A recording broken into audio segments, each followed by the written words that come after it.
Oh, no, you're the face of the franchise. You get to show off your hot bod. For a gamer. Drew's at his killing weight right now. He's getting ready to get married in June, and he's out murdering 8 hobos a day. It's awesome. Murdering hobos. Sweet. That is a way to start off a podcast. You're welcome. Talking about murdering hobos. And folks, we're not talking about anything but RPGs. I swear. Or we're talking about getting in shape for weddings. And apparently in California, murdering hobos is one of the ways you prepare for a wedding. Well, there's plenty of them out here. Drew says a target-rich opportunity. Environmental. So you guys can see us, but it's not going to be on the podcast, right? Right. Yeah, I'm not going to hold this thing down because it's going to get old fast. Can you hear me okay? Yeah, I can hear you just fine. Drew, how are you doing over there?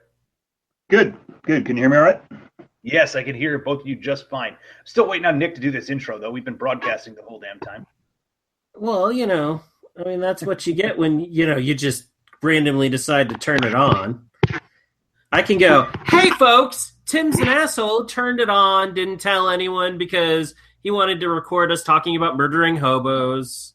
So, that's what you get for your intro. Hobo murdering. All right. Well, so how about we actually talk about who our guests are tonight? We could do that, but, they're just people. Who cares? Oh, for the love of Christ. Sorry,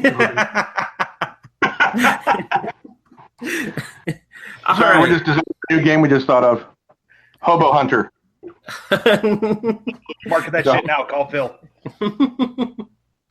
All right. So we're talking game design tonight with Bob and Drew, authors of Scrappers, which is out now from Osprey Publishing, post-apocalyptic game.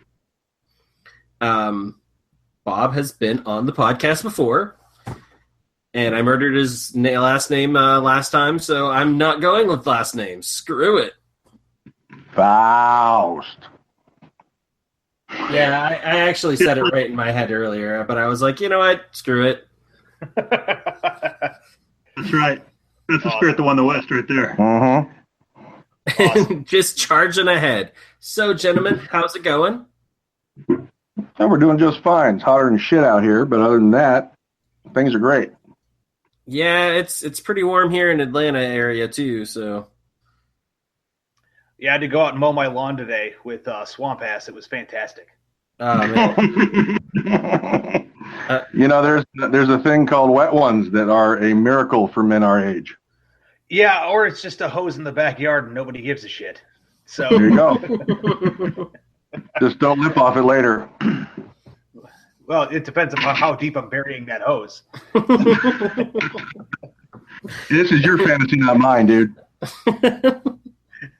It's my show. You're just guess. No, or victims. I think victims is the more appropriate term, but Yeah. There you go. So you both done fucked up now.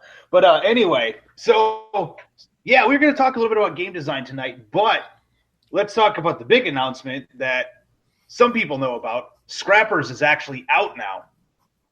In fine everywhere. And if they don't have it, they should have it. You're damn right. And if not, tell them to contact Christian over at Osprey Games and tell him to get on the shit about getting it into game stores. Amen, brother. Awesome. So far, after the release of the book, how has everything gone for you guys? I know that you released a slight bit of errata, and it was really just 3-4 paragraphs the other day, and that was about it. But has there been any other feedback that's popped up since then? Well, actually, there's been quite a bit. We had a lot of good press going into the release, and I damn near had a stroke when I realized that we were going to have some errata so early into the whole process, because I was Captain fucking Ahab 3 weeks to the submission of that manuscript, and poor Drew had to watch me and all my craven gibbering going through every goddamn line and make sure we didn't miss anything. And then, the joy of worldwide release is that somebody on Earth is going to spot the thing you didn't see. And so, for I can't remember which was the one that we just saw right past. The commander trait. Commander. Yeah, the very important one for the one guy you need to have in your army. See, the downside of working on this kind of project for 11 straight years is there have been so many versions, variations, variants, thoughts, discussions, shit chopped and edited and cut that you just lose track of all of it. So your brain starts to see past it, and I think that's what we did. We didn't have it clumped up in one block because we decided that only one model at a time was going to have commander at this stage. That might be a difference that we bring in later in other supplements and such, but at first we just wanted that to be the sole trait of the commander. And so instead of just giving you a bunch of rules in one spot that wouldn't mean much, we really interlaced what it can do in the different sections where it's actually pertinent. And in doing so, the one thing that we forgot to mention was the command radius feature, even though we reference it elsewhere. Yeah. Right. Yeah. And I noticed that as well, but it wasn't until somebody actually, I think, was on the Brink of Battle Facebook group was like, guys, what exactly does commander do? Mm-hmm. Mm-hmm. And then it all kind of went from there. So what commander trait does is give Faust a stroke when someone asks that question. So it was pretty much immediately to serious damage control, as only your fluffy hostage negotiator can do. In other words, Drew talked me off the ledge. It's just one of those things. Unfortunately, like Faust was saying, we just so close to it, so involved, and put together a really concise and clean version of the game where it's laid out everywhere, but it's never said, and that's an amazing feat. Yeah, I think we pulled off there. Well, like I told Drew, I said, of course we had to do it with the most important fucking trait in the whole game, right? Yeah, of course. Let you do all the shit you need to do as a commander. That's arguable. Self-destruct is in this game. Oh God, here we go. I mean, go big or go home. Fuck up the important stuff or don't fuck anything up. Come on. I'll be honest with you. Rick Priestley set the bar so damn high for me with War Master as far as rules clarity and concise economy of verse, excellent diagrams, and hardly any errata or FAQs. That to me was probably one of the cleanest, best written games I've ever played or seen. And so that's what I try and hold all my products up to. And at the same time, like Drew said, we couldn't see the forest of the trees sometimes. And so it was probably in there at some juncture and we thought we moved it or something. I don't know. The last mad scramble, as any creator knows, it takes you to a place that's almost surreal. Yeah. Well, it's one of those things too, like Drew was saying, is that you guys have been around the commander trait for so long that as you're reading through the book, you're just assuming it's in there because you're like, oh, we know what the hell commander does. So you're reading through it, you're like, oh yeah, commander fits in here, it fits in here, it fits in here. But then until somebody says, hey, you haven't actually spelled out what it does, that you go, oh shit. Yeah. Yeah. As far as the other errata goes, there's several versions of everything floating around out there, different ideas that we had as far as how weapons function, and how they translate over from other, Epic Heroes, for instance, has source traits. So that's kind of one of the erratas that shows up on the flamethrower. It references a fire trait. Well, in this game, everybody's vulnerable to fire because fire burns you dead. But in Epic Heroes, you might have a resistance or you might have a specific vulnerability to that, So unfortunately, that was one of those, we were tossing it around having source traits in this version. And then, for the word count issues that we're running into, things get chopped, things get changed. And it's just one of those little fun ones where someone, that was the first thing I noticed night one, sitting there proudly looking at the book and sitting on the couch and just get to that line and just MFer. Yeah, yeah. The asshole didn't even give me a day to just wallow in my bliss. Of course not. Why do that? Take your hopes and dash them right against the goddamn rocks. I'm like, thanks, Spock. Thanks. Fucking thanks. But as far as it all goes, I feel like it's very survivable. At least someone caught it right away before there was a lot of general uproar about it, and we were able to address it and get people moving. It seems like the couple of battle reports that we've seen, guys are enjoying how it's working out for them, and it's working as we intended, and seeing some fun interactions and fun outcomes to people's battles. Nice. So how many battle reports have been done now? Well, Alex from Manitoula's Game Room did one initially before the game was released. It was excellent. He always does fantastic bat reps. I don't know when he's planning on doing another one yet. I know I had some Facebook conversations with Ash Barker. Ash, if you're listening, yes, I'm blissfully waiting to see one of your reports. But I don't know when that's going to be. I think he's got a lot on his plate right now. So hopefully we'll see his, because frankly, I don't think I've ever seen a better video of a game being played than the ones that he does. They're just fantastic. So, we'd love to see that. What we're going to probably do is a four-part blog article where we basically show a campaign played from, the standpoint of 4 friends, and we'll get together on a regular basis, and then we'll record how everything goes. But, in the meantime, I am not, as you've both become quite familiar with, I am not good with technology. I am actually a secret leader in the Icatopian faction, and I will destroy all machines. But in the meantime, we're going to have to do some kind of how-tos just to give people a video idea of how this works. Because once you see it played once, it's pretty much over. You're in. I mean, it really is a lot more intuitive than anybody could write about per se. You get a rhythm to it, and once both players know the rules, the games go very quickly. Right. And that's the one thing I noticed kind of reading through the rule book too is, we talked last time about the fact that you actually, it's based on the Brink of Battle system, but you pared down the traits to the stuff that just really matter for scrappers. So right. There's not a lot of stat management. Really, outside of the ever elusive commander that's no longer elusive, it's 3 core stats and then 3 calculated stats, and that's it.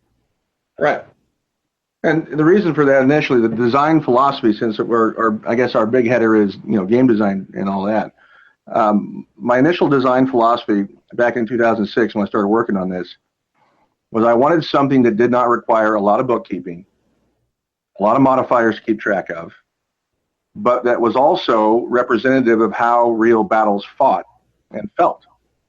Because there's an ebb and flow to any kind of combat or physical engagement, whether it's a football game or it's somebody taking a bunker from a beach. There's a cadence to that battle, almost like a dance between the opponents. So consequently, I wanted to make sure that whatever it was flowed well, but didn't have a lot of stopping points where people had to look up, how this modifier applied to that, or was it a -1 or a -5 or a +3. I made it very, very, straightforward. 3 stats, 3 phases of the turn, and pretty much keeping it to that 3 model as much as I could all the way through. Because most folks can remember 3 things. You get to 5 or 10 things, and then anybody's guess. Yeah, that sometimes can be. I don't know. On a design standpoint, for me, I guess it kind of comes down to what you're looking for in a game. But I've noticed that there are certain games out there, especially ones that try to emulate an RPG a little too much, that for a war game, it's too much to keep track of, when really all we're trying to do is we're trying to find out who's better at shooting each other in the face. So, for me, usually 7 stats is kind of the 7 or 8 stats total, if you're counting like armor and health and all that, are kind of like your that's where your good range. Anything more than that, you're probably going a little too nutty. Yeah. I think we mentioned a little bit, and we'll talk more about tonight, but my biggest influence over the years was Games Designer Workshop's Traveler. and the work that Mark Miller and his team did on that. The thing I loved about a Traveler's stat block was it was only about 4 or 5 lines. And so I wanted to emulate that feel with Brink of Battle stats. So you've got ratings, traits, and gear. That's all there is to your guy. The ratings are combat, command, and con. You've got your traits, which indicate any special abilities, maneuvers, training, that type of thing. And then you've got your gear, the stuff that you're going to use to kill people with. And ultimately, you don't really need more than that. And if you look at our, Osprey did a very pared down version of a crew manifest in the back of the Scrapper's book. And Alan did some embellished ones on our website. But there really isn't a whole lot to it. And that way you get to focus on the action and the story and the dynamic tension that's in the game, not what modifiers are what and what extra piece of, bullets or biscuits are going on there. And that was a core decision from the very beginning. I didn't want to, I have a very technical day job and I don't like to do that at night. So if I can, keep track of things on a very streamlined basis, not have a lot of, overcomplication or, bean counting, that's what I was going for with the rules. Right, and that makes total sense to me. So yeah, I mean that kind of ties into something that I've thought a lot about on the game design side of things. And Drew, you could step in at any time, but it's one of those things to where I don't ever want to have a game where I'm counting my ammunition, because to me that just becomes tedious. If it's something where it's kind of built into a rule, like, okay, so after you fire this weapon, you get a reload marker. So if it's like a multiple action point style game and it's like you've got 2 action points on a model, well, if I fire this weapon, I'm going to get a reload marker, which means that my next action is either to reload that gun or do something else, but I'm not firing that gun until I get rid of that reload marker. And it's easier to keep track of that way compared to like, I've got 5 bullets in this gun. How am I going to use them during the course of this entire game? Sure, and like that's a big thing about how we want to play the game. And like usually, if I'm talking to a non-gamer about how it goes down, like the oversimplification that I use is that you're playing fancy chess for this game, because it's pretty simple as far as the actual amount of moves and systems that you can do, but there's a lot of dynamic variables and things will change based on what your guy does. And you got the random element of the dice, but we go for a playable realism, which is, somewhere in between what you're talking about, like a game that's, playing checkers or chess versus playing something where you are counting, your bullets and biscuits and, do you have your selective fire switch in the right position? Roll for that, please. So it's definitely something that, I like that. I was not very big into miniatures games before working with Bob on this. So it's really, I played some Mordheim, I played some Warhammer 40K, but this has been, pretty much the extent of my gaming. And I just really gravitated immediately towards the simplicity of the system. You're either able to do something well, or you're able to do something impaired. And there is one modifier. You're full or you're at half.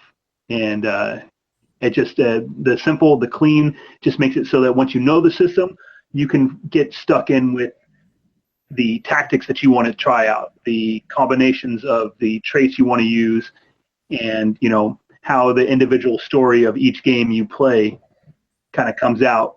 You can get lost in that a little bit more than having to reference a chart of, well, how do we do this? Right. Yeah. And I could definitely see that. It's funny that you mentioned the whole chess and checkers thing and then mentioned 40K in there.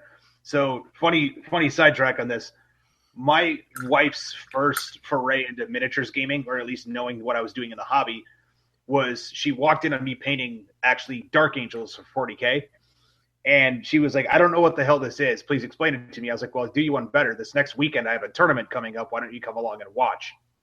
Oh, no. And so she went and watched, and she basically looked at the board. And this actually, for what it was worth, it blew my mind at the time, because keep in mind, she's not a gamer. But she watched some people playing 40K, and she looked at it, and she looked at me, and she goes, Yahtzee with spacemen. And like I stopped for a minute, and I was like, fuck, she's absolutely right. The whole purpose of the game is to roll sixes. Yeah. Oh man, That's brilliant. wow. Yeah, and then you put a ring on it, and that was smart. Yeah. Yeah. So, like, I've never looked at 40K the same way after that again. You know, it was just like, God damn it. Like, Yeah. Well, and from an early design, there's a lot of, when you decide you're going to make a war game, you've got a lot of questions you have to answer. And for me, the first one was, what's out there already that is like what I want? And at the end of the day, that there was nothing, because they hadn't made Mordheim into a World War II game. And even with that said, the D6 thing had burned out on me, because I'd been playing Fantasy Battle and early Rogue Trader and all that since 1987. So I was, here I was in 2006. I was ready to move on to something else. And right. And I think I mentioned in the last podcast that I was getting my ass kicked with my Fallschirmjäger and Flames of War, another D6 based game, and I just had enough. That was it. It was time to do something that was going to be a big break and departure from that.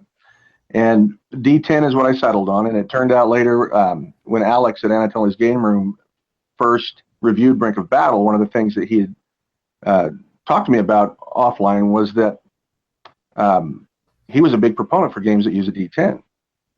Talking about that for quite some time on his blog, and it was nice to see that someone else kind of saw that same vision for both of us.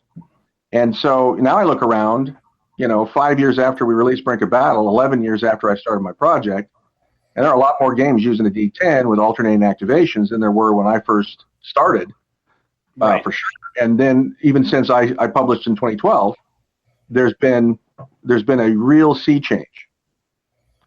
And one of the very first things I identified in what I wanted for a game was that I didn't want it to be just us throwing buckets of dice.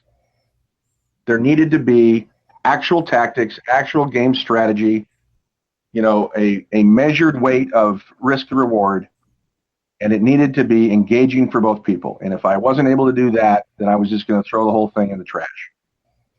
So I think I look around now and I still really don't see a game that does what our Brink of Battle core system does, in that it puts you in a position where you better pay attention to what's going on, because since we're activating one guy at a time, the conditions for your next man's move could drastically change between now and then. And that if you're not paying attention, you get your ass kicked. The other thing that it does is it can really, I found in dialogues with a lot of players for Brink of Battle over the last 5 years, the people who are born and bred on the Games Workshop house mechanics initially have some heartburn with Brink of Battle because they can't unravel the meta. A lot of feedback I've received from guys that love Bob and I'm sure now scrappers, but they try to teach their friends how to play, and they get a lot of feedback where their friends would say, well, build me the best army. I want to play the best army. And that's not how this thing's done at all. One of the goals I had was to shatter the metagame. Let's give everybody the options. Let's give everybody access to all of it. Let them interpret how their forces need to be. And then let's see what happens, because you can't predict what's going to hit the field at that point. You're going to have to adjust like in real life, and you're going to have to make decisions in real life to try and win the day from your tactical skill and strategery rather than your big stat block and your dice rolls. It was a driving factor when this whole thing came together, and I think people are starting to move toward our line, or rather our philosophy of, I want something more than just a beer and pretzels thing where I'm just rolling dice and pushing shit around like Yahtzee with spacemen. That is tell your wife I'm highly impressed. I'm so going to use that. Yeah, and that was the thing that blew me away, is the fact she doesn't game at all. Like, even when Nick comes over to the house and we play war games, she just looks at us and she's like, "Yep, whatever, nerds," and just walks away. And then turns on Real Housewives. Yeah, well, that's besides the point. With the fact that somebody who's never been around that, she just makes that connection. Yeah, it was brilliant, and I've been saying it ever since. And I say it to 40K players, and they get all mad. Oh yeah. Yeah, and I think just jumping on with what Faust was saying there is another huge thing for me about the system, and it's just day one hooked me, is that I played Eldar when I played, and I'm sure they're a fine army. I own 1,500-ish points of them, and I've played 6 games. So I never got deep into what they can do, how ugly they can be, how good they can be. But I wanted all the options that a Space Marine list had, because it seemed like they just had crazy, like you could put this gun on them, you could put this grenade, you can do this thing, looking at that. And I was very jealous of that, because I wanted not necessarily all of their weapons, but I wanted that many options, as far as what I could build on each guy. And that's what just really immediately drew me to this is you have a vision for a guy, build him that way. Right. And you're limited by, the WYSIWYG rules on there, which has caused a little bit of heartburn of some people, but, it's just it's funny, I was actually going to mention that next. Sure. So, and we're pretty fast and loose with that, as how we interpret that. But, it basically boils down to a two-handed sword is not a rocket launcher, and that's what we're driving at in the game. Like a guy standing there, naked sumo wrestler, shouldn't be equipped with a minigun, unless he has something that could be an appropriate proxy to that. Right. Yeah, because that makes a lot of sense. Be a mini gun. Well, yeah, so the conversion table is stands waiting. So, what was your question? You said you were going to bring up WYSIWYG. What was your what were your thoughts? Well, so that was one of the things that I know was brought up on the Scrappers forum, and I decided. I mean, let's face it, I could be a pretty harsh prick when it comes time to certain things that are said, and so that was one I wanted to kind of sit out of. But to me, it's one of those things where it's like people seem to forget that there's still a hobby aspect to this.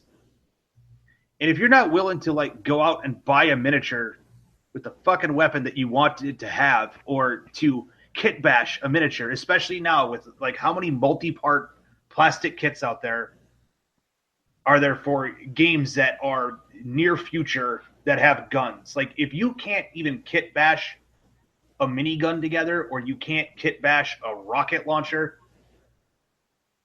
you should not be playing the game. Like I know that sounds very harsh, but it's one of those things to where, again, I'm kind of a competitive gamer, so for me, balance is key in any system I play, regardless of if it's fast and loose, or if it's very tight. Like you got your very structured War Machine, or then you have more of your loose games like Mordheim and even Scrappers in that case, where it's like I am customizing the models, but I should never feel like I'm at a disadvantage because of just stats, or because I should feel I'm at a disadvantage because of the choices I made. So like if I bring a knife to a rocket launcher fight, I'm gonna lose. Unless you're John Rambo. Well, yeah, but then the guy better have amazing stats to get up there and do it. But for me, the whole thing behind the WYSIWYG kind of came out where people were like, well, we don't want to go buy more models. Yeah, that's going to help a game store want to really support the game when you're basically saying, Scrappers, don't buy anything else. And it's just like that mentality has never stuck with me. I don't. To me, it's kind of a slap in the face to the hobby, because then at that point, like you're saying, like a great sword is not a rocket launcher. If you're playing a game and you keep forgetting the guy at the great sword has a rocket launcher, and you're just letting him sit back there thinking, oh, it's a dude with the great sword, I can ignore him, and next thing you know, he turns around and blows up your army because he goes, oh yeah, remember the guy with the great sword is a rocket launcher. Like that to me breaks the spirit of what the game should be. And that's how I know you're in our tribe. So, yeah. Oh, go ahead. Go ahead. Oh no, I was just going to say that's always been one of my biggest things. Like, I'm okay with proxies, to a point in games, especially like if you're trying out a new list, like whatever. If you're trying out a new list, you're like, hey, well, you know what? This one single game, I'm going to port this guy in. I'm going to use my greatsword dude as a rocket launcher for one game. sure, that's fine. But after that, if you plan on having him in the Army, you better be making a model for him, period. Exactly, and we feel very much the same way. And just to kind of give you a little backstory of the whole thing, when I was a hobby retailer twice, and the first time I was an employee, the second time I managed the game department. And the day I was managing the game department, I had an epiphany when a kid walked in. He was probably, 14 or 15. Mom drives up, drops him off. He comes in the shop by himself. He's looking at the wall of miniatures. We had a big fat wall of D&D figures from, Ironwind Metals and Reaper and such. And I walk up to him after he's back there about 5 or 10 minutes looking through stuff, and I say, "Can I help you find anything?" And he says, "Yeah, I play D&D, and my character is a ranger." I said, "Well, what's he equipped with?" "Studded leather armor, a hooded cloak, a short bow, and a sword." I said, "Okay, well, let me see if I can find something for you." So I know, what to look for. So I dig through and I found a figure. And it was exactly what he described. I say, "Go ahead, use this guy. This is exactly what you're looking for." He looks at the blister pack, reads what it says, the descriptive title, turns to me and says, "I can't buy that. It's a thief." I said, "What?" He says, this says this is a thief miniature, and I'm playing a ranger. And that hit me like a ton of bricks right in the balls, because I couldn't for a moment fathom why that was a conversation we were having. The miniature that he's going to peel out of this plastic and cardboard blister pack and throw in the trash is now whatever he wants it to be. But he was so rigid in his viewpoint that because somebody else in gaming authority called that thing a fucking thief, it was never going to be a ranger. Right. And I tried 3 times to get that through his head, and that's when I realized, oh, you're playing an imagination game where you have no imagination. And so that was the first time that kind of thing hit me. And as I've been longer in the tooth on the retailing side and the promoting side, I used to be an outrider for GW, and I've run into that phenomenon many, many times. And it gets to the point where I kind of have the same, attitude that you do, in that are you going to make this thing yours, or are you going to wait around for somebody else to tell you how to have fun? And right, honestly, exactly. That's why Brink of Battle exists the way it does. This is yours. I'm not going to tell you how your hoplites should be drafted up. You tell me, are your hoplites veterans? Are your hoplites a bunch of newbies? You tell me what your hoplites are like. All I know is that a spear costs us both the same thing. And a guy with a 5 combat rating is going to cost us each the same amount of supply points. So in creating a game where the meta game is shattered because it's not a rule set written to sell miniatures, so it's a rule set written to be a solid rule set that has good balance and good playability. It offers the players now an opportunity to explore and expand in their imagination, and some of them find that very difficult. Now, I don't judge them, because people are how they are. I'm wired the way I'm wired. Love me or hate me, that's just who I am. But at the same time, you are correct. We are in a hobby that requires some buy-in, some skin in the game, some intellectual pain when you get your ass kicked for making bad decisions, or some, the reward of feeling awesome because, against all odds, you beat the tough opponent. Right. And so that's a kind of. And when Drew first came into play, when I first introduced Brink of Battle to him in the final playtest phase of game before release, one of the comments he made was, "I love the fact that nobody has something better than what I can access." Right. So Tim's army is not designed to kick the shit out of Drew's army. They both can purchase the same stuff and have similar types of things, and that's entirely going to shatter the way the metagame is seen moving forward with that game. And that, to me, was a win. Whether anybody else agreed with that or not didn't matter to me. One guy understood what I was trying to do, and now we're all on an even playing field, so now it comes down to how good are we at playing these kind of games. Right, exactly. Frowny faces when I lose, because when I lose, that means I'm a dumb guy now. But that's something I'm gonna deal with. No, you don't have to deal with it. I have to deal with that shit. I lose more games in my own game than anybody that's ever played my game. Okay, that's how I know the thing's balanced, because there's no secret magic sauce that I know of that can whip everybody's ass. Drew is the most winning Brink of Battle player we have in the world right now. And so it's a great moment in my day when I'm able to stomp the yard in his guts, which of course is not my good friend. And I have to live with all the whining and pouty shit. So yeah, you don't have to endure that, Jesus. Nice. Yeah, kind of harkening back to that too.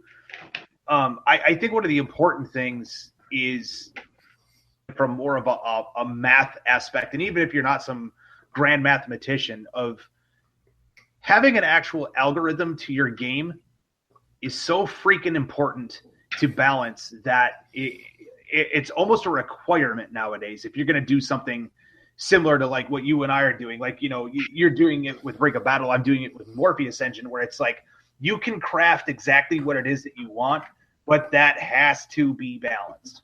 You can't just like put something together and, pull a GW where you go, it's 15 points. How did you come to that conclusion? Well, you're not going to like some of these answers because they're non-scientific. Let me start with the range modifier. I'm going to give you a secret of how I came up with the combat half long range penalty. Okay, I decided that you're either fully functional in the field, or you're half power, you're impaired, or you're off the table. There's really only 3 states of being. Okay, you're up full strength, fast strength. You're not up to you've crossed the threshold of performance excellence. Now you're subpar, or you're off the table, knocked out, dead, whatever. So I had to come up, when I was working out the ranges, I had to come up with something that felt right. One of the things that I'd heard over years and years was how many people were pissed off that a pistol only shot 12 inches, or a rifle or a bolter or whatever the weapon was only shot 24. They didn't feel like any of that felt right. So one of the first things I decided to do was get the range thing sorted out. What I discovered in my actual research was that shit gets small fast. When you move an object away from you to any distance at all, it gets tiny and hard to hit. Then you've got curvature, you've got wind, you've got gravity, all these factors you have to factor in, and your odds of hitting somebody at a range, especially while you're being in a stressful situation, are pretty small. So what I decided to do was going to figure out how many inches it would be before I would trigger the natural combat half penalty for a long range shot. And the way I did that was I had a 6 foot by 3.5 foot dinner table. So I parked the miniature on the corner, and I squatted down on my knees so I was eye level with the figure, and then I pushed it away from me until it was half the size that it was when it was right up at close range to me. And that's what I figured was going to be combat half. When the actual physical model looked half its original size to me from whatever distance that was the marker, and that was 20 inches. That's how scientific I got. That's why. I don't know. That actually sounds pretty scientific. But there's another problem, right? And what is that problem? Well, a rifle will fire a long, long, long way, and the only real issue is, can I see the damn tiny target? So what I decided to do on that was come up with the effective range for each weapon. And the effective range, or 20 inches, whichever you hit first, is when you suffer that combat half penalty. So a shotgun versus a rifle, the rifle is actually going to be able to shoot a hell of a lot farther before it suffers any kind of attenuation that's notable. But you cross the 20-inch line on your way to the 25 inches of effective range, you're combat half. But your shotgun with a, was it 12? 12 or 16. I guess it's a 12, 16. Okay. Yeah, 12. So I don't even remember my own game anymore. It's just this big pile of number soup. Anyway, you hit let's say it's 12 inches for the effective range of the weapon you're shooting. That comes before 20, so that's where you get your combat half penalty, because your weapon is actually, its performance dynamics are dropping. Okay? You throw a scope onto a weapon, now you're, instead of going to whichever one comes first, it's whichever number comes second. So if I've got that rifle with a 25-inch effective range and a scope, now my combat penalty for long range is at 25 inches, not 20, because I hit that number second. It's the farther of the two. That submachine gun with the 15-inch effective range now has a combat half penalty at 20 inches. So it's unscientific, but it works like a charm on the actual tabletop when you're playing on a 3x4 or 4x4. And then the other thing that we decided, well, I decided, I guess, and then we confirmed when we did play testing, was each different period had different types of weapons. So a bow is only going to go 2 times its effective range before it hits its maximum long range.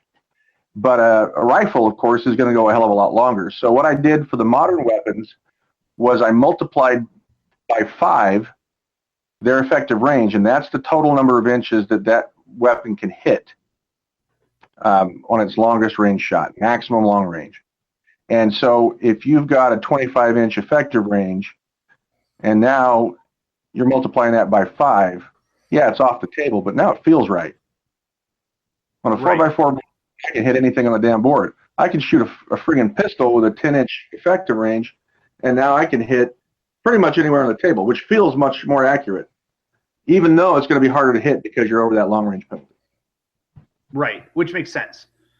You know, that's because kind of going back to the whole bolter thing, too. I remember doing the math on it once, you know, kind of using the scaling, which is basically at 28 to 30 millimeter, like 1 inch is the equivalent of 3 feet. And it's like, well, so what you're telling me is that this 75 caliber mass reactive round is only going to travel 36 feet before I can't hit anything anymore. Don't forget rocket propelled round. Yeah, rocket propelled mass reactive round. And yeah, it's only going to travel 36 feet before basically it's a tin can at that point. Mm-hmm. Yeah. So that was one complaint that was, always expressed, but and it's not a big selling feature, but it's something that I would have to say, if I was cornered, I would say I was kind of proud of, is that all the firing ranges for firearms feel right. But going back to your question about algorithm and how I came up with the numbers and things, that was one of the more challenging things, because I needed to have a progression from a rating of 1 up to the maximum rating of 7, and it needed to be weighted based on what rating is used the most, the second most, and the third most in the game. So what I finally came out with was that combat rating has much greater impact than any other rating, not only because you're shooting and hitting with it, but it's also what you're defending with from being shot at or hit with a stick. And it's also your field craft, your agility in the field, your ability to navigate the terrain. That's all rolled into combat. So it really is the most important rating. The second most important rating was Constitution, because Constitution represented your physical component on how much you can deal and receive damage, whether in close combat or range. And so that one was, a more of an encountered factor than command was. But command also is important, but of the 3, it doesn't happen as often. It doesn't get used as often. So command is your coolness under fire, your resistance to panic, your ability to impact or influence others, that kind of thing. So I had to come up with a weighting for that, and it was really, really a bitch of a math problem, because it needed to be small numbers. It was so easy to creep up into large number territory that it took some time, but I finally figured out, you know what, this is a progression that feels all right. So, you can play around with all the different combinations, and it still feels like you're not burning points on something that you shouldn't. Now, my good friend Chris Wolf, who's the head of our painting studio now, he's a great guy. We love him to death. He's a play tester for both Epic Heroes and for Scrappers. And a lot of his great paint work shows up in Scrappers and Epic Heroes. All of those pictures show up before Drew's paintings. I was going to say it, and then I just left it in my head. I hear that every goddamn time. Oh, my God. Anyway. Every time I flip open the book, I count the pages. See, to when Chris gets a picture, to when I get a picture. Drew is so fucking jealous. I make new friends. It's just ridiculous. Anyway, so Chris shoots me a message on Facebook one day, and we get into a pretty good discussion regarding the math behind increasing your rating, like a combat rating, from, say, 4, which is the average, up to 5. and versus buying the marksman trait, which gives you a +1 to hit, basically gives you a +1 combat bonus when you make a ranged attack, or man at arms, which gives you the +1 combat when you're attacking or defending in close combat. And he was pointing out to me that it was more economical to increase the rating because the rating applied to everything versus spending 5 points on a +1 with man at arms or with marksman. So you could raise your 4 combat, which costs 10 supply points, up to a 5 for 5 more, 15. And that gave you a much greater benefit than if you had a 4 and you bought that 5 points worth of man at arms, which was +1, or marksman +1. And my answer to him was, I'm glad you picked up on that, because that's an intentional design move.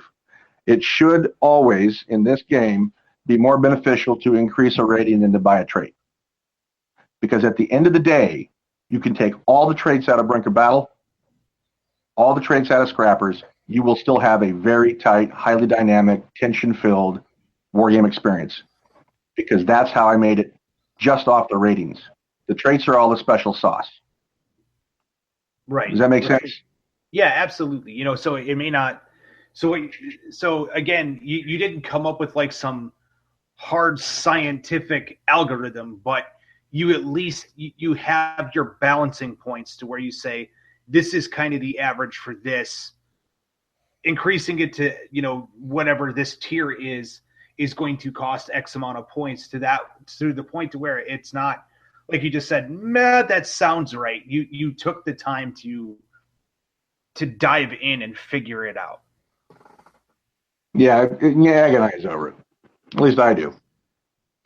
Yeah, and so, you know, I don't know if it's going to have to be edited out, redacted later, you know, but the game is incredibly fun. The first thing that we did when we were starting to do Scrappers, one of the first things that we did, and we were talking about needing to pare down the rules and do things, is we played the game with 0 traits. Except Commander. Except for Commander. The most important trait in the game. The most important trait in the game. we just gave each other, like, statted out guys, and we just duked it out with the core rules to play. And it had been a while since we'd played any games, and that was just a blast. So, like, I think that's the one of the essential things. Not to, you know, I came in at the tail end of the system was already in place and built when I got here, but that's just what draws me to it, is that it is at its core a very fun, very simple, elegant, but there's such opportunity for different tactics to be used every time. No 2 encounters are going to come out the same, and it's just because of the random chance of the D10. It's how I decided to do a guy. Am I going to take aim? Am I going to do a standing fire? Am I going to do a mobile fire? All of those things influence, you know, how many dice I'm going to throw, what position I'm in, what my line of sight looks like, concealment, cover, those various things that are all built in there. And then you start adding layers of special effects. You know, that's what all the traits essentially boil down to. You know, and sure, they give you advantages if you can set up certain, you know, situations, but there's enough balance in the game to make it playable and fun if there were nothing there. Now, I want people to go buy Scrappers, you know, and play with those rules, but I think that's having a solid foundation to work from has just been really critical and really beneficial. So can I say to dovetail something into that? Yeah, go for it. And it is that way is because of the goal to create playable realism. And the playable realism concept came in my young mind in the 80s with Traveller 2300. Here we go, back to Mark Miller and his team. And I know, Drew, I got a small Mark Miller shrine. Don't tell Mark, but you know, don't think I'm a stalker or something. But seriously, the guys at that company, Frank Chadwick and Lauren Wiseman and the Keith brothers, all those guys, they were creating something amazing, and I don't think the rest of the world really knew how amazing it was until down the road later on it became very clear that this is something special. And, you know, Origin Awards and all the awards that they got aside, the fact is the concepts were brilliant. And and the stuff I read about Traveler 2300, how it was different from Traveler, was that they were trying to create that balance between playability of a role-playing game and realism. So it's what's fun and what can we do without a whole lot of complication, like, counting every bullet, or maybe we do in a role-playing game, but not in a war game. But having the basis rooted in reality enough that now I can sell it to you as a fiction. I thought that was genius. And I don't know if I'm reading more into it than was initially intended, but that's my takeaway from it. And I get a great example of how that comes out is George Martin's Game of Thrones books. So I'll never read the books. They're too long for me. I like short stories like Fritz Leiber and David Drake's Hammer Slammer stuff. That's more, I can get through it a lot faster that way because I take forever to read. But when I watched the first season of Game of Thrones on HBO seasons, I realized that this, in fact, my wife, who is, I'm the fourth major nerd in her life, and she is not averse to these things, but she's not a gamer, period. It's just that, the rules are anathema to her. So she should, just looks at them. She's like, yeah, what's the point? But yeah, I was watching the first season Game of Thrones episode, and she comes in and says, oh, what country is this in? I said, what do you mean? She says, well, it's obviously a historical piece. What country is it in? And I'm like, it's not. It's Game of Thrones. It's a fantasy show. But it was rooted in medieval Europe so well that to someone who had no idea, that's what it looked like. And so when you take that and you get the audience, same with Batman Begins, you get the audience to believe the reality, now you can bring in the fiction elements and they will take those in stride. Whereas if you just came in with dragons breathing out the front gate, you're going to lose a whole bunch of people.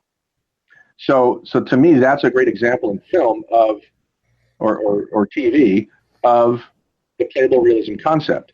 And I think they nailed it with Traveler 2300.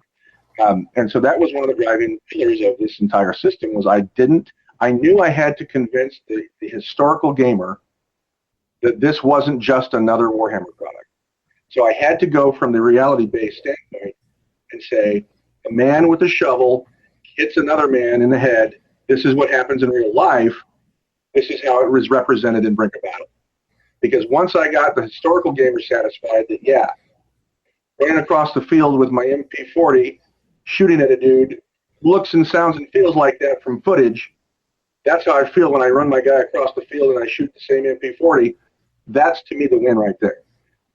The creative win, the designer win. And I feel that we nailed that target. So now we bring in fantasy and sci-fi elements, and it's no longer a big stretch in the minds of the players because they can identify with physics. I'm not going to be able to aim as well when I'm running and firing a pistol. I'm just not, as I am if I stand there in a firing pose and shoot. So that's represented in the basic mechanics. It's not dependent upon any of the special fluff or any of the special traits or any of that. Right. Did I make sense of that? An old man is wandering now. No, it makes perfect sense. So, I mean, kind of touching back on, I guess, even just kind of off what I said, where it's like, it's got to be organic and make sense. That whenever you're doing anything game design related, it's okay to make sense to you as you're designing it, but then you have to turn around and make that make sense to the people that are going to be playing your game. If they look at it and go, I don't know what the hell this is, and this is taking me too damn long, they're going to put it down and walk away. Yeah. So that's kind of where, kind of the algorithm talk needs, the crunchy stuff needs to happen on the design side. The end user doesn't need to know all the crunchy stuff. They just need to know, how do I take this sword, put it in my model's hand, and then apply it to this guy's face? Yeah. In my line of work, the analogy is, do you want to know how the hot dog's made, or do you just want to know whether or not you need a hot dog? Right. That's a good way to put it. So there's a couple other things I want to comment on if I can. The first is when you started out this dialogue, the question you asked was, what kind of success have we seen, or what has happened since the release of the game? Yes. A couple things have happened that I feel very I feel very, very pleased with. The first one is regarding a post on Let Adventure Forum by a poster by the name of Taz. That's his online forum name. I'm not sure what I don't recall what his actual name is. But I think he's in Australia or Tasmania, I'm assuming. But he sent me a message and said, I have taken some liberties with coming up with another faction for the game. And, just kind of want to get your take on it. And so he had done a post on the Let Adventure Forum, Post-Apocalyptic Tales thread. And in there, he basically identified the background fluff for Scrappers only talks about 3 of the 5 AIs that ran the Earth. So he decided he was going to flesh out one of the AIs that wasn't named.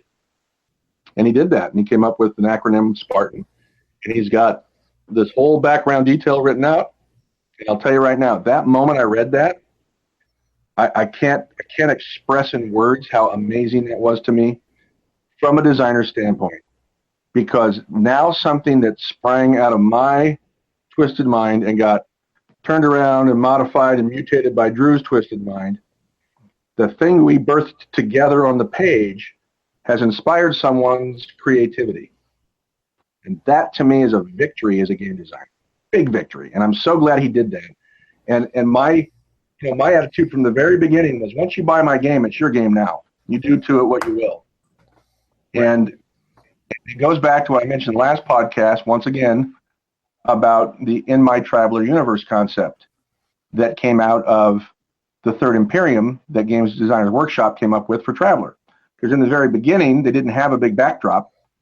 And then it became very apparent through feedback and conversations and such that there were a lot of guys out there that would like some kind of setting that was detailed enough for them to not have to do a whole bunch of the number crunching and legwork build, but that they could tweak and tailor to their own purposes.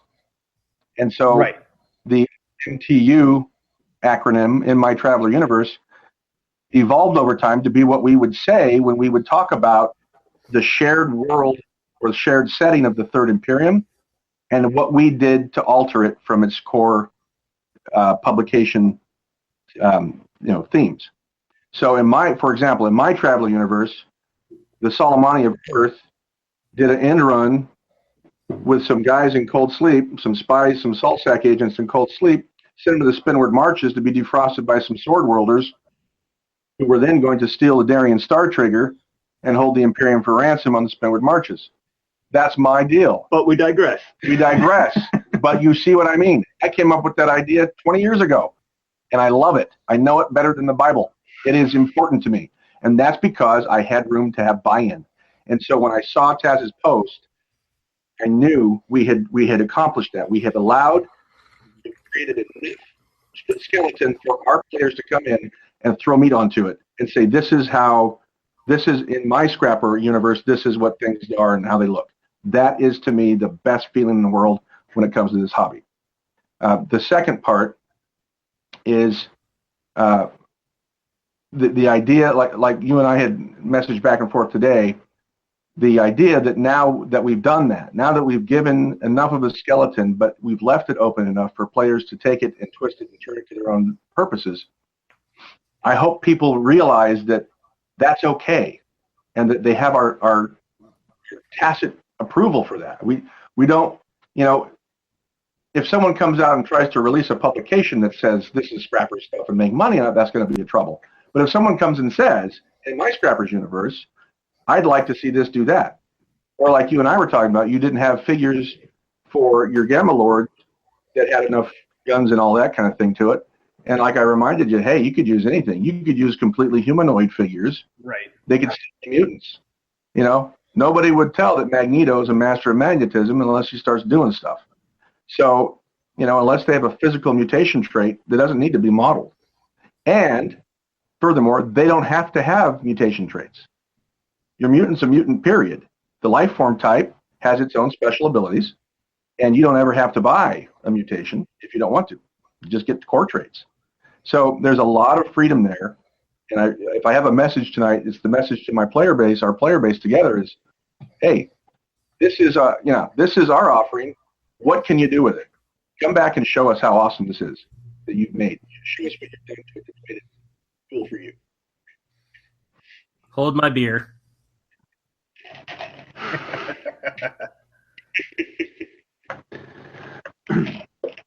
Yeah, I mean, one of those things that I was kind of working with a little bit, and I was kind of racking my brain on it because I don't know. I guess I was kind of falling into the old habit that a lot of people do when they get into miniatures games, which is basically like, okay, you've given me the rules, that's cool. Now where are my models so I don't have to think about it when I'm building my force?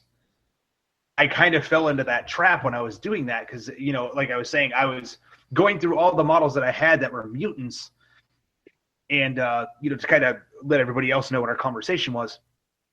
I have a lot of monster and mutant type models, but they're more from like your close combat biological talons and things like that. And in a way, that doesn't work with the way Scrappers works, because Scrappers is about the gear, and you can't really build Gamma Lords to not, you know, or to be the X-Men. You know, like you could do it to a point, but it's not the be all and end all of the game, you know, because at that point, if you could build them to be the X-Men, why the hell would you care if you ever get a shotgun? So that was kind of part of that kind of stuff. That's a fair point, but you're also, you know, like for me, I kind of take things like that on as a challenge, you know, because in standard Brink of Battle, you know, and just to digress a little bit, but in standard Brink of Battle in the third period, which is modern, right? You don't have a lot of guys running across open fields and trying to knife a dude, but you can do it, you know. And it's a very sad. How we know you? We know you can do it because I've done it, you know. And guess to who? To the guy across the table from me. But it was you know, like my will was focused, you know, like that was the only thing I wanted to do with that game, was trick him into thinking about other stuff and then running up and stabbing him with a dude that he forgot about. And you know, so I think that the X-Men angle does exist. It's just you can't play it. Unfortunately, in our system, you probably can't play it like X-Men running across the field, bullets bouncing off your chest. You're going to have to play it smart. You're going to have to throw smoke out in front of yourself. You're going to have to ambush. You're going to have to outflank your opponent, get in close, and then overwhelm them if you want to make a close combat force. You know, there's a way to get it done, but it's going to require some strategy. It's going to require some risk, and, you know, having a purpose-built force that does that. So, you know, there's not a meta, as we said, you know, there's not one technique that wins the game. There's a lot that can, and that's half the fun of it for me, is like, I'll think of like, I've never put these two things together, and I'll build a force just trying to get one or two tricks off. You know, like I thought of this thing over the weekend. I want this to happen, and you know, like there's so much opportunity because there's having high stats is always going to pay off. But you can also be a sneaky guy. You can win with cunning. You can win with, you know, tricking your opponent. And that's what I really started to enjoy as far as playing people, you know, because you know people are going to come up with their, you know, really overbuilt characters. If that's not your style, you can trip him and then kick him while he's down. You know. I used to get grumpy with some of the feedback I'd hear from players who were obviously entrenched in the "you stand there while I empty all my guns and swords into you on my turn" games, and then you've got nothing left on your turn to fight back with. When they play Brink of Battle, you could see the wiring starting to short circuit in their heads, because what do you mean I can't charge across an open field and stab you with my sword? You shot me in the face when I got 3 feet out. Well, yeah, because that's what happens in a real world, and that's what the game is based on, is real physics. And the reality that people armed with firearms are going to try and kill you at a distance far more often than they're going to try and let you get close to stab you, or have you let you stab them. So, and that's right. once people get past that little butthurt sting they feel, where they're experiencing for either the first time or they're remembering that there's more to warfare than just running out in the open wearing power armor. Things happen. They'll either love it or they'll hate it, but at some point they begin to see that, okay, that's why this isn't just a copy paste of other stuff. This is this is its own beast, and it's got legs if you like that kind of thing. It's not for everybody. I mean, I don't think we've ever held out that this is the be all end all for all people. Hell no. This is for guys like myself. That was how I designed it. Guys like myself, working dads who have a limited amount of time, who want to get 2 or 3 games in with their buddies in the evening, have a few drinks, call it a night, paint, no more than a dozen figures, and tell a story, have a great time, have some laughs, challenge each other with our tactical skill or lack thereof, and overall just have a good time.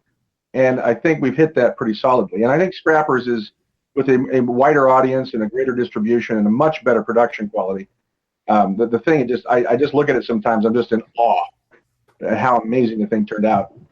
And that, I hope, is the thing that message, make this your own, have a good time, but remember, it's not an easy peasy beer and pretzels thing where we're just throwing dice and playing Yahtzee.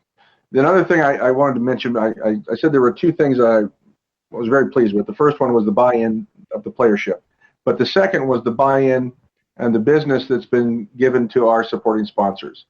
We will be coming out with an individual product page on our website once we're going to be redesigning the website. Alan's got some ideas on that. But we're going to have another photo shoot where all of the donated models and scenery that we received from those companies that we listed will all have their own gallery on our webpage. And we encourage everybody to support those guys. They were very, very gracious, and they took a risk on us, and I hope we did them all proud. I know Alex Spate from Pig Iron felt that it was he took a gamble with us, and I'm glad that he did. And I'm glad to hear that a lot of these companies are seeing the benefit of that. So I thank everybody who's frequenting and getting the business. The other thing I like is that a lot of responses I've seen online are looking through this book, and I see figures I've never seen before. And that to me is great because, there's a big wide world of miniatures out there, and I think we see them all when they come out in their Kickstarters or their online web releases. But there's a lot of great companies, a lot of great figures that will be fantastic for this because there is no exclusive range. Whatever you find that you dig, play with it. It's your game. Even if it's space rats for mutants. But that's a great idea. I didn't know those things existed. And I totally forgot that I even had that freaking box set until I was like, oh, wait, I do have mutants I can use. Yeah, Drew didn't know what they were either. It's just like, you know what? That's awesome. Of course, there is a house rule. Every time any of them move forward, they have to go squeak, squeak, squeak, squeak, squeak. Naturally. Hey, what you guys do in the privacy of your own consenting adult relationships between you? No, it's actually really not just between us because we broadcast it once a week. Right. People don't realize we don't wear pants, so. Or Nice. they do, and they just enjoy it. That too. But yeah, so that's kind of going back to what you were saying is that I think that's important to keep in mind too, is that when you're designing a game, even if you're somebody listening to this and you're working on your own designs and it's just not there yet, understand that your design is not going to be what everybody wants to play all the time. Yep. It's just not going to happen. Design what you enjoy, design it to work the way you want it to, design it to work for a lot of people, but just know that you're not going to get 100% of everybody playing. Exactly.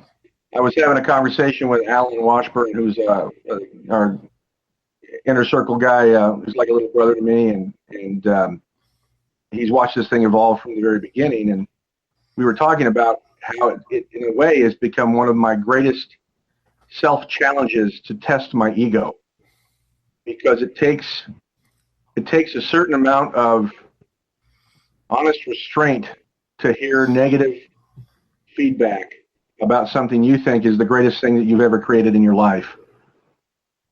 And it really was a test, because in the very beginning, I'm trying to create something original from scratch, and I didn't get a lot of positive response. And so what I learned initially was I had to just set my ego aside, set what I thought I knew was right aside, and truly listen to what was being said. And what happened was it turned into a really amazing experience for me, where I now value the collaboration, and I don't see it as a threat to what I think or how it's going to be for me. Ultimately, I have the final say, so I have to make the final call as to what the rule will be. But in the process of it, it's been a really amazing learning experience. And I cannot thank my playtesters and my friends who have all had a say in this in one way or the other. There's something that someone's added that was a new perspective that we hadn't seen, and all through that process, it's become something more than just some of the parts that I threw together back in 2006.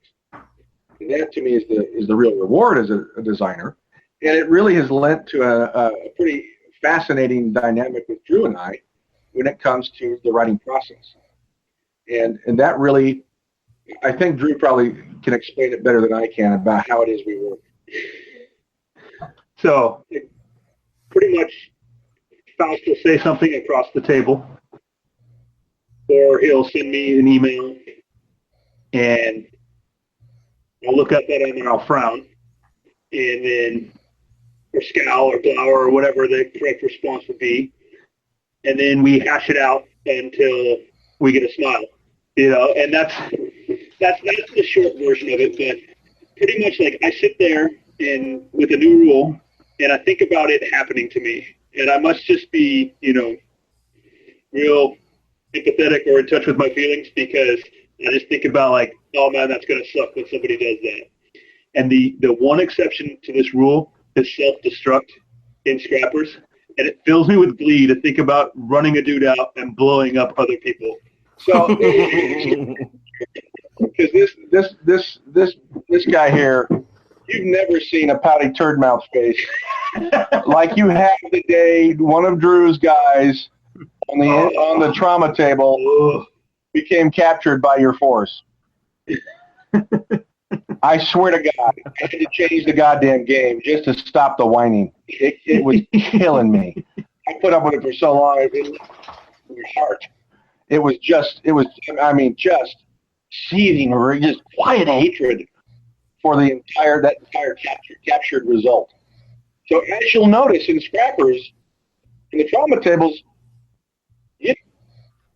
then the idea came to us, well, what if you're synthetic and you get a self-destruct? Well, then you stick to that shit like fish to water.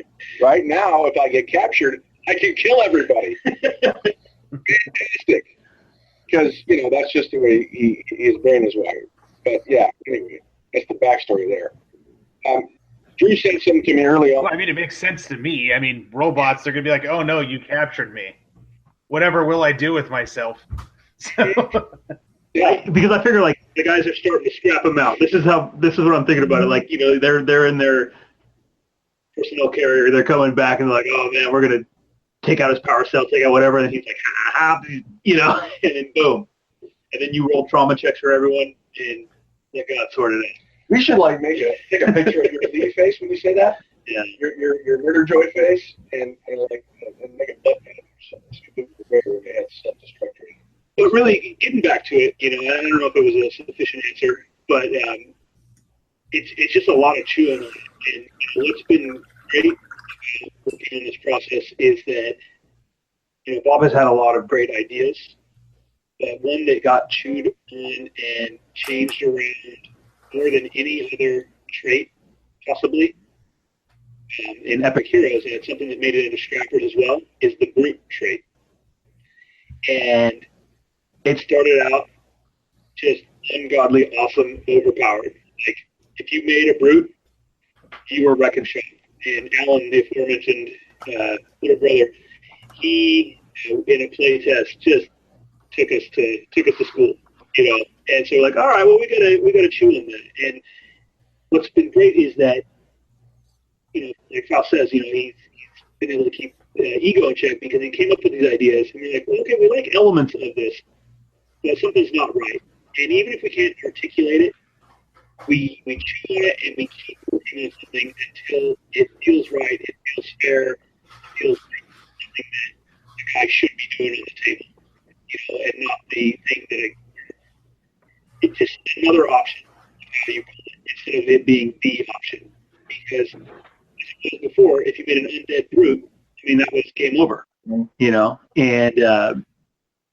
it's really just being able to get in there and stick with it and not give up on, hey, I don't think this is right. And we chewed on some of this process, some of this book for weeks on end until, somebody has an epiphany about it, and usually it's, a text in the middle of the night or like a call first thing in the morning, like, hey, I was thinking about this. And then it's yep. And then draft up some new rules and away we go. So Drew came on at the end of Brink of Battle's final playtest run up to publication, and he's probably the closest thing I have to a high priest of this hobby. And so when we started working on Epic Heroes, at that point, I'd had 6 years worth of notes, because as I was drafting Brink of Battle, I was also having these ideas about the sci-fi and fantasy elements and traits. So I had notebook after notebook full of ideas that I either had partially fleshed out or not at all. And so what I discovered one day, and the reason that he became my co-author, and as far as I'm concerned, he can have the job anytime he wants, is because our process is pretty much like he says. My brain does not shut off. I've got a portion of my mind that constantly chews on this kind of thing. And consequently, I will have a bunch of ideas, but not all of them are fleshed out. They're just all high concept. So then we start discussing, and we start kicking the ideas around. And then once the growly face on Drew's head turns into a happy face, we pretty much go with that. But in that process, there's playtesting, there's looking at it from different angles, there's the points discussion. Sometimes the points discussion is, nope, that feels like 5 points, not 15. For example, Myrmidon in regular Brink of Battle is 15 points. Because in Brink of Battle, most often, if you get into close combat, you're going to have a very good advantage with that trait. But you're not going to always end up in close combat in Scrappers. So it's not right to keep the thing that's not going to get used as often, likely, at the same points value as it would be in a period 1 fight between, a couple of knights. So some of those are arbitrary, but that's only because we know we've had so many hours on this game system. We've kind of burped all the burps out of the baby. It's a pure, clean thing. We can make a point tweak here and there, and it's not going to kill anything. But really, for me, the most important part in this process is that Drew said in the very beginning, I'm not inclined to come up with the ideas like you are, but I know what I like. And that's the magic. He knows what he likes. I don't know what he likes. I know what I have in my brain, and I spew it out, and then we work on that thing until he either doesn't like it enough that we shit can it, or I don't like it enough that I shit can it, or we come up to the rule, and there it is. And then we got to go through testing, and then we got to chew on it some more. I mean, if you do this hobby right, it's a hard-ass process. Creating anything and getting it to market is a big win for anybody. I admire everybody that does it because it's hard as hell. And sometimes you're doing the marine crawl across the finish line at the end, and just getting the thing done separates all of us in this arena from the thousands of people who have said, "Oh yeah, I've been tweaking on my game for 45 years. One day it'll be perfect." Well, have fun with that. I decided that good was good enough at one point, and it was never going to be perfect. And it doesn't pay my bills, but it satisfies me in my free time, and I have a great time with my friends. And that, to me, is the ultimate payoff of the whole damn thing. But our process, it's really strange because I never feel challenged by any of Drew's feedback, even if he just makes a scrunchy face and throws a turd at me across the table. Did you never feel challenged by it? Or as far as like? Oh, I don't. I don't. I never think that you're saying to me that that's a shit idea, Bob. Oh, right. you have this tell that flashes across your eyes like in poker, and I know, okay, here it comes. So I can butter up my hole and wait for impact. and then when he's done, okay, so what can we salvage from this? Yeah. So do you have, like, while you're playing, a side sheet with a piece of, like a nice lined sheet of paper with a pen or a pencil, and it's actually your butter up my whole sheet? You'll never see me without my notebooks, and that's where I write out my diary of pain. Gotcha. So it is your butter up your whole sheet. I write on my roster sheets, and then if it doesn't get immediately transcribed to something else, it's never useful. It just like looks like it says beans, and like that's the takeaway. Something about beans. I don't know what we were gonna do there, but yeah, and it's a wild thing because, like, for the record, I'm sitting here because I like hanging out with my friend. Like, initially I just want to learn how to paint miniatures, and then suddenly I'm working on war games. So and somehow the next thing you know is he's being published by Osprey worldwide. Yeah, so that's a pretty wild ride on my end of it. Just because like, I literally just wanted to learn how to paint figures better. I was like, hey Bob, you want to check these out that I did? we call that coming to the mountain for wisdom. Right. Awesome. So is there any other topics you want to cover? Because we are getting close to the, well, we're actually over the hour point, but, screw it at this point. But we got time for about one more topic. Is there anything else that you guys wanted to throw in there? I would say the only thing, like, I would throw out is, like, just from, like, the standpoint of, like touching on what Bob said earlier, and I didn't want to interject, I'm very courteous, is the seeing people make things their own has been so cool in the Scrappers Facebook. Just seeing, like, the different factions people are talking about, and they're already painting up models, before the book was, it's weeks from being released, and guys are posting, hey, this is, my woodcutter robot that's now,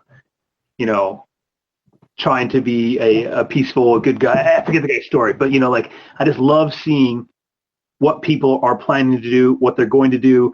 It was super satisfying to see a guy's battle report about, we were fighting our Sons of Entropy versus, I forget what force they were fighting, and the Sons of Entropy are just wrecking shop on the other dudes. And then there's falling debris that comes down as an event triggered by picking up a scrap token and wipes out 4 of those dudes, and they rout. And, like, it's awesome just to see the stories, and, like, that's what I really get into, like, playing a game like HeroClix.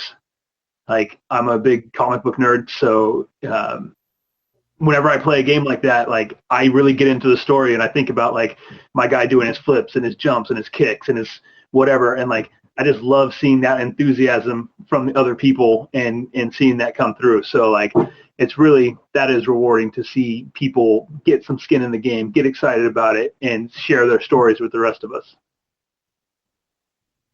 Yeah, definitely. As for me, my final comments, I think a lot of, and I've noticed this over the last few years, and we've probably talked it to death with my inner circle of friends, but there are different attitudes in gaming that I've noticed have become more.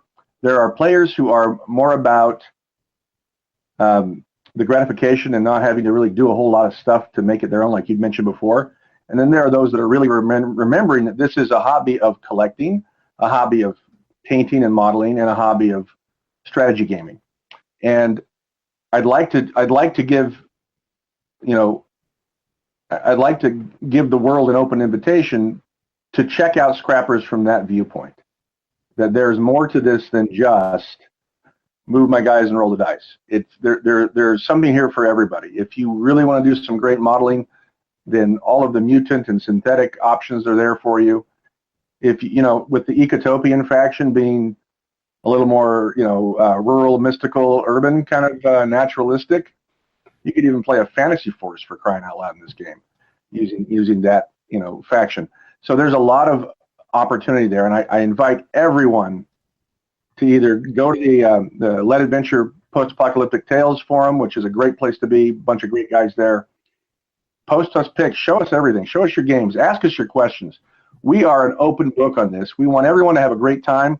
You know, we know there are a lot of great systems out there, and we hope you buy those and play those too. Find out what's fun, and just kick it in the balls. Go all the way in. You know, don't half-ass it, because the real reward for me in 30-some years of this hobby is having the painted miniatures on the beautifully crafted table with a solid rule set and a great story that we build, lots of laughs, and we have a good time. And that, to me, is what this entire hobby is about, not just whether or not I'm going to win or lose with the best army. That's very true. You know, if you make it all about winning, then you're losing out on so much more of what goes on in the hobby. I mean, so yeah, the only consolation I have is I'm a shitty gamer, but I like to paint nice miniatures. So it's been my consolation prize my entire life. Is it all my shit looks good, even though I can't use it right? Well, you just got to stop playing Yahtzee with spacemen. But you know, that's the first problem you got to solve. But so, Nick, is there anything else you wanted to throw in there? No, I'm good. Just like that. No, I'm good. You sit back, put your head. I am. I want his job. Right? Mm-hmm. Sit back, let him do all the hard work. And he just sits there and paints miniatures in the background for a while. But anyway, folks, that's going to wrap up this episode of Skirmish Supremacy. We will see you next time.